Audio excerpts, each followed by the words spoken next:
Nous avons aujourd'hui 11 régions touchées. Donc, on l'a annoncé, nous avons maintenant la région de Sédhiou. Hier, c'était la région de Kaolack. Ça nous amène à poser la problématique toujours de la circulation des personnes, parce que sur le cas de Sédhiou, donc c'est une personne qui a eu à circuler après donc la fermeture, en tout cas l'interdiction de circulation entre les régions. Donc c'est une question fondamentale si on veut arriver à préserver certaines régions et si on veut arriver aussi à limiter les cas communautaires. Donc je pense qu'il y a encore des efforts à faire sur le transport, en tout cas le déplacement des personnes d'une région à l'autre. Si on prend un peu sur le nombre de cas, nous avons un âge moyen de patients de 34,87%. C'est la moyenne d'âge de nos patients aujourd'hui. Donc nous avons une majorité de patients jeunes et ceci peut expliquer un peu la majorité de cas simples.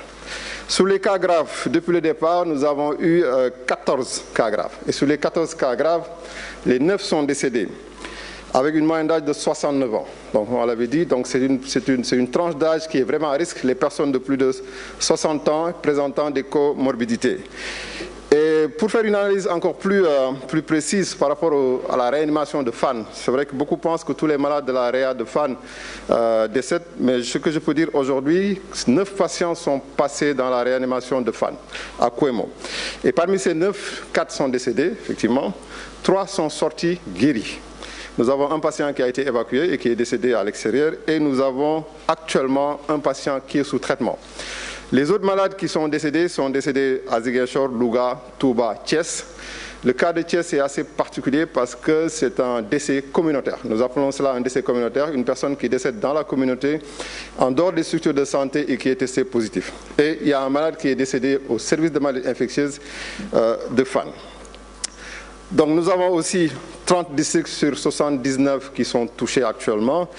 Et pour les dépistages, à ce jour, nous sommes à 11 032 tests de laboratoire faits. Et dans cette proportion, l'Institut Pasteur a réalisé 10 354 tests et l'IRSF 678 tests.